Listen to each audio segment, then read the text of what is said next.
오늘은 땅에 매여 있는 사람, 땅에서 자유한 사람이란 제목으로 하나님의 말씀 전파하도록 하겠습니다.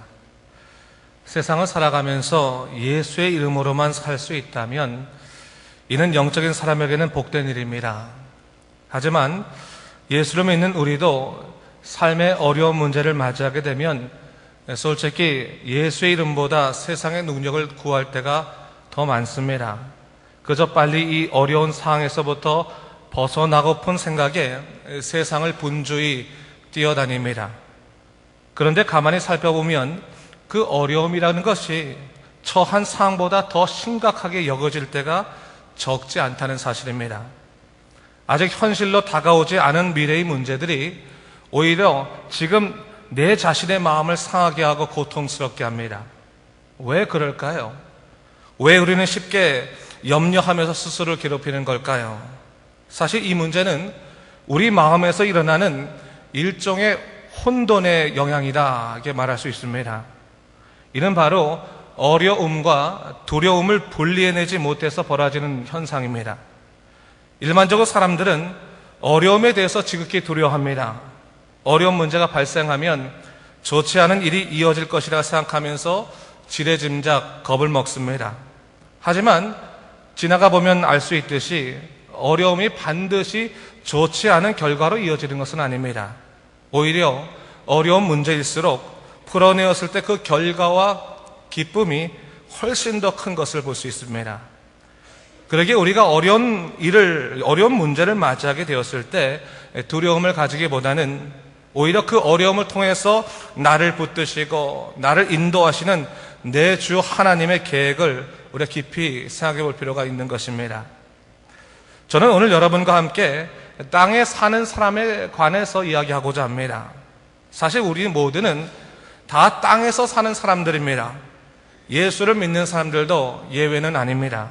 하지만 믿음의 사람들은 땅에 살아가고 있지만 땅에 속한 사람은 아닙니다. 땅에 속한 사람들은 땅의 일에만 관심을 갖는 사람들입니다. 그들은 땅의 것만을 자신의 축복으로 여기고 그것을 소유하거나 성취하는 데에만 관심을 가지는 사람들입니다. 하지만 예수의 사람들은 다릅니다. 예수의 사람들은 그들에게 있어서 땅은 삶에서 누릴 복의 내용이라기보다는 나를 향한 하나님의 계획하심을 이루는 사명의 대상으로 여겨집니다. 바로 하나님께서 이 땅 위에 우리를 살아가게 하시면서 그 선하신 계획을 통해서 우리를 일하게 하시는 것입니다. 그러기에 믿는 사람들은 그 땅을 대하는 태도가 세상 사람들과 다를 수밖에 없는 겁니다. 저는 오늘 설교의 제목을 땅에 매인 사람, 땅에서 자유한 사람이라고 정했습니다. 이는 오늘 본문 19절 말씀을 근거로 한 것인데 오늘 본문의 말씀을 보면 예수님께서 베드로의 신앙 고백을 들으신 후에 본문 19절에서 아주 의미심장한 약속과 같은 말씀을 하나 하시는 것을 볼 수 있습니다. 19절 말씀에 대해 다 같이 한번 19절 말씀을 읽어보겠습니다. 시작. 내가 천국의 열쇠를 내게 주리니 네가 땅에서 무엇이든지 매면 하늘에서도 매일 것이요 네가 땅에서 무엇이든지 풀면 하늘에서도 풀리리라 하시고 했어요.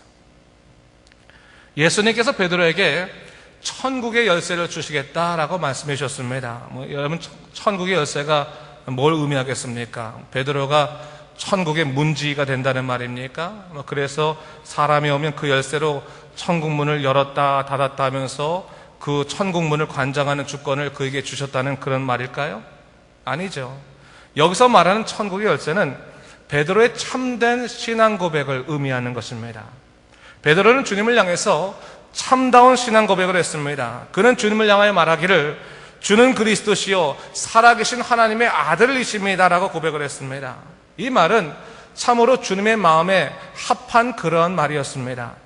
주님은 나의 구원자이십니다. 나는 오직 주님을 통해서만 구원을 받습니다 라고 이야기하는 것입니다. 이 베드로는 예수님에 대한 명확한 인식을 갖고 있는 사람이었습니다. 사실 우리가 신앙생활하면서요 가장 중요한 것 중에 하나는 신앙의 목적을 분명히 하는 일입니다. 여러분 신앙의 목적이 뭡니까? 그것은 바로 구원입니다. 신앙은 내가 이 세상에서 선하게 살아가기 위해서 성품을 개발하기 위해서 하는 것이 아닙니다.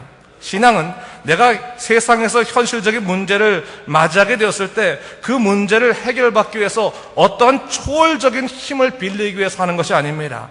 신앙의 목적은 죄로 인해서 죽을 수밖에 없었던 우리 인생이 예수 그리스도를 통해서 구원받는 가장 중요한 하나님의 계획을 기본으로 하고 있는, 바탕으로 하고 있는 것입니다. 오늘 주님께서는요, 예수님을 향하여 주님은 나의 구원이십니다 라고 온전히 고백한 베드로에게, 베드로야, 네가 이제야말로 구원의 백성이 됐구나. 그렇다면 이제 구원의 백성으로 살아가라. 그렇게 말씀해주고 계신 겁니다. 여러분, 구원을 받았다고 하는 것은 나를 향하신 하나님의 제1의 계획이 성취된 것을 의미하는 것이고, 우리 인생이 죽음이 아닌 생명으로 그 방향이 뒤바뀌었다는 것입니다. 한마디로 이 땅에서 삶이 승리로 마감될 수 있게 되었다는 것을 얘기하고 있는 것입니다. 사실 사람이 자기의 미래를 잘 알 수는 없습니다. 그래서 자그마한 삶의 풍파 가운데서도 우리가 염려하고 근심하지 않습니까? 그러나 궁극적으로 우리가 염려와 근심을 떨쳐버릴 수 있는 이유가 있는데, 이는 우리 인생이 주님의 구원으로 말미암아 완전히 뒤바뀐 새로운 삶을 살게 되었다는 사실입니다. 더 이상 땅에 속한 사람이 아니라 새 생명을 얻은 하늘에 속한 사람으로 살아가기 때문에 우리 인생의 그러한 모습들은 바뀌어가야 되는 것입니다. 그렇다면 지금까지 수없이 나를 누르던 많은 땅의 문제들에 대해서 우리가 좀 단호할 필요가 있는 거예요. 골로새서 3장 2절 말씀에 위의 것을 생각하고 땅의 것을 생각하지 말라 말씀하셨습니다. 이 말은 땅의 것들에 지나치게 마음을 빼앗기지 말라라는 말입니다. 오히려 하나님의 뜻에 마음을 정하여 단호히 그 심령을 지키라라는 말과도 같습니다. 오늘 본문 19절에서 주님께서는 네가 땅에서 무엇이든지 매면 하늘에서도 매일 것이고, 그러나 땅에서 무엇이든지 풀면 하늘에서도 풀릴 것이다 라고 얘기하셨습니다. 땅에 매여 살지 말고 땅을 초월하여 살라는 말입니다. 여러분, 비록 삶의 어려움이 찾아와도 두려울 것이 없는 것은 우리의 삶의 마지막 결과가 분명해졌기 때문입니다. 더 이상 우리는 땅을 목적으로 사는 인생이 아니라 하나님 나라를 목적으로 살아가기 때문에 그 삶의 스타일이 좀 달라져야 됩니다. 오히려 하나님 나라에 이르기까지 주님의 뜻에 따라 힘있게 경기하는 경주자가 되었음을 우리는 잊지 말아야 됩니다. 자, 그렇다면 우리가 감당해야 될 이 경주를 힘있게 감당하기 위해서 어떻게 해야 되겠습니까? 가장 중요한 것이 있는데, 가장 우선적인 것은 성령 충만함을 받아야 된다는 것입니다. 오늘 본문 17절을 보니까요, 시몬 베드로가 주님을 향하여 참된 신앙 고백을 했을 때 주님께서는 말씀하시길, 네가 이렇게 말할 수 있는 이유는 네 혈육이 알게 한 것이 아니라 하늘에 계신 내 아버지께서 알게 하신 것이다 라고 얘기해 주셨습니다. 이 말은 지금 네가 이렇게 말한 것은 성령님께서 내 마음을 주장하셨기 때문에 네가 그런 고백을 할 수 있었던 것이다 라고 하신 주님의 말씀이셨습니다. 여러분, 오늘날 사단은요, 우리를 넘어뜨려서 구원의 놀라운 약속들을 내어버리도록 우리를 끊임없이 공격합니다. 그 공격의 대부분들은 거의 대부분 땅의 것들입니다. 그 땅에 꽁꽁 우리를 메어 살게 함으로 인해서 우리로 하여금 영적인 일에 관심을 갖지 못하도록 하는 것이 이 사단의 그런 책략입니다. 여러분, 그럴 때 성령님께 의지하십시오. 하나님을 붙드십시오. 솔직히 여러분, 땅의 어려움들, 특별히 정말 수없이 다가오는, 사방에서 다가오는 그러한 어려움들을 당하게 되었을 때 우리 스스로 그 문제를 해결할 능력이 없음을 보게 됩니다. 이런 그럴 때 여러분, 세상에 넘어지지 마십시오.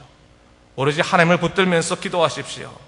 세상에 지지 아니하고 오직 하나님의 능력으로 내게 처한 이 일을 주님 감당하게 해주시고, 이 일을 통해서 분명히 하나님을 깨닫게 되는 믿음을 허락해달라고 여러분 기도하십시오. 야고보서 1장 2절과 4절 말씀에 성경은 우리에게 이렇게 말합니다.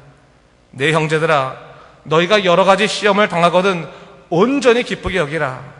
이는 너희 믿음의 시련이 인내를 만들어줄 줄을 너희가 알미라 했어요.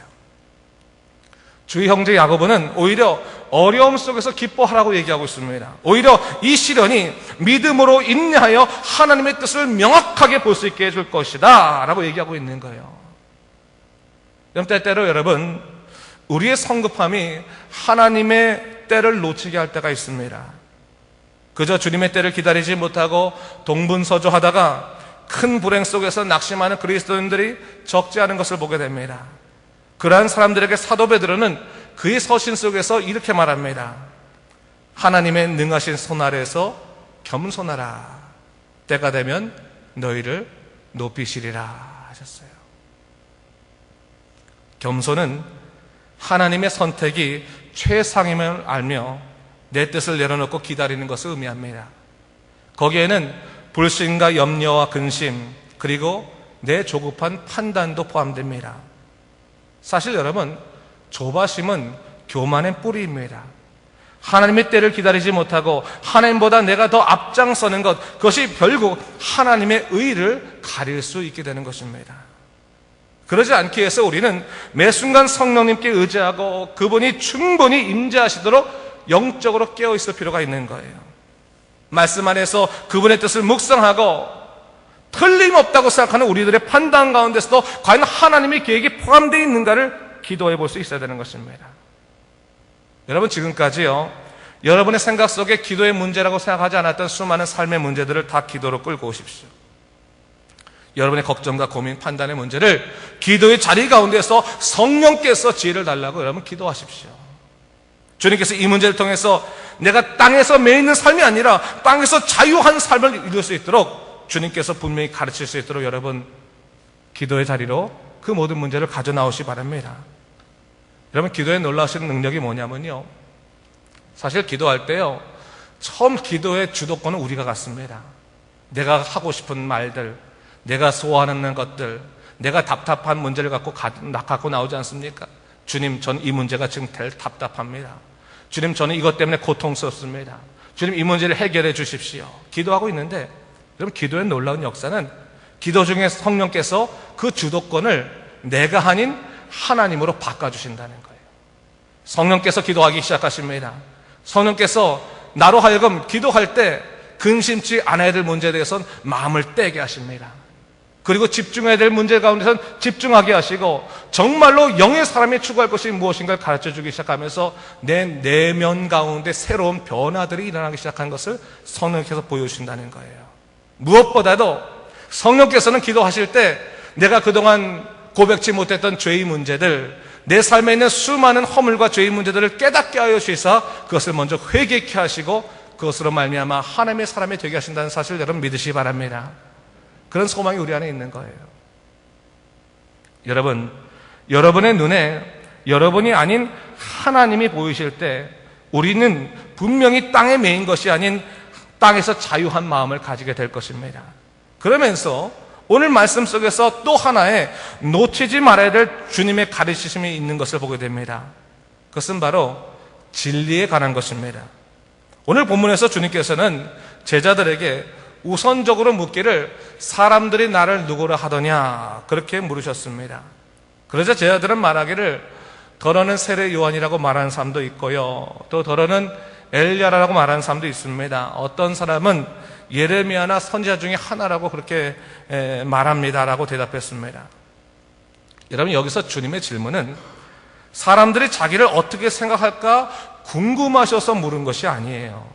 주님은 제자들에게 지금 너희 제자가 아닌 수많은 무리들이 나를 보는 생각들이 바로 이것이다라고 한번 정리해 주신 것입니다. 예수님이 있던 당시에 예수님을 쫓아다니던 수많은 무리가 있었습니다. 그 무리는 예수님의 말씀을 들었을 뿐 아니라 예수님의 놀라운 치유 사역을 목격한 사람들이었습니다. 하지만 그들은 그런 놀라운 역사를 보았음에도 불구하고 나중에는 주님을 향해서 돌을 던지는 폭도가 됐습니다. 왜 그랬을까요? 주님께서는 제자들에게 물으신 그 질문의 의도에서 이것을 드러내고 계신 것입니다. 여러분, 무리의 문제가 뭐겠습니까? 그들은 자기가 원하는 대로 주님을 보려 했고 자기가 필요한 것을 주님께 얻으려 했으며 자기가 필요치 않을 때는 언제나 주님을 떠날 준비가 되어 있던 사람들이었습니다. 비록 주님을 따라다닌 듯 했으나 주님 자체를 보려 한 것이 아니고 주님 자체를 만나려 했던 것이 아니고 자기가 원하는 예수를 보려 했고 만나려 했다는 사실입니다. 오늘날 우리가 믿음 생활을 할 때요, 인간의 시선으로 주님을 바라보려고 해서는 안 됩니다. 내 욕망을 채우기 위해서, 내 감정을 위로받기 위해서 주님이 필요한 것이 아니라 절대적으로 주님의 은혜로 나를 살리시는 그 구원에 나를 맡기기 위해서 우리는 주님 자체를 바라봐야 되는 것입니다. 진리를 붙잡는 것이 훨씬 더 중요하다는 사실입니다. 제가요, 지금까지 목회를 하면서 우리 교회뿐만 아니라 옛날부터 마찬가지예요. 제일 난감할 때가 있습니다. 제일 난감할 때. 그 난감할 때가 뭐냐면, 목사는 당연히 성도들이 고통받거나 힘들 때 위로해주고 기도해주는 것이 마땅한 목사의 몫입니다. 근데 기도하러 갔을 때 제가 생각할 때 이것은 위로하기 위해서 기도할 문제가 아니라 회개해야 될 문제예요. 철저한 죄의 문제고 자복해야 될 문제입니다. 근데 기도를 원하는 사람이 그 죄의 문제를 바라보지 못하고 자기의 슬픈 마음만을 위로받으려고 할 때 그때 목사는 사실 난감해요. 난감합니다. 거기서 그 사람이 예를 들어서 거짓되고 죄악된 모습이 있는데 하나님 이 사람을 살려주시고 이 사람이 원하는 걸 들어주시고 그렇게 기도한다는 것 자체가 여러분 힘듭니다. 제가 기도를 안 들어주면, 안 해주면 목사가 말이야, 이 사랑이 없어, 정이 없어 그러면서 난 이 교회 못 다니겠어. 어떻게 신앙의 길을 떠날 수도 있으니까 그게 마음이 걱정되기도 하고, 또 기도해 주자니 그 거짓에 동참하고 죄악에 동참하는 것 같기 때문에 그럴 수도 없고, 그렇게 이 난감한 상황이 있을 때가 있어요. 가끔 가다가 그럴 때마다 제가 고민했었는데 어느 날 한 번 하나님께서 내게 지혜를 주시는데, 그렇게 기도하지 말고 이렇게 기도하자. 하나님의 뜻 가운데서 하나님이 원하시는 것을 이루어 주시옵소서. 그렇게 좀 기도를 했어요. 내가 어떻게 할 수 없으니까 그렇게 기도하는 거예요. 여러분, 혹시 제가 신방 가서 여러분 기도할 때 하나님의 원대로 하시옵소서 기도하면 여러분 재빠르게 회개하시기 바랍니다. 여러분, 오늘날 우리가요, 믿음을 갖고 살아간다고 말하면서 무리로서 믿음 생활을 하고 있는지 제자로서 믿음 생활하는지를 분명히 밝히는 것이 중요한 거예요.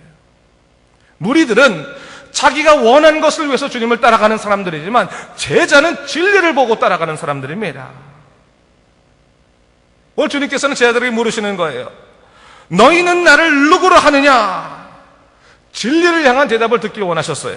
그때 베드로가 성령으로 대답하되 주님은 그리스도시요 살아계신 하나님의 아들이십니다라고 아주 명확하게 고백하는 것을 볼 수 있습니다.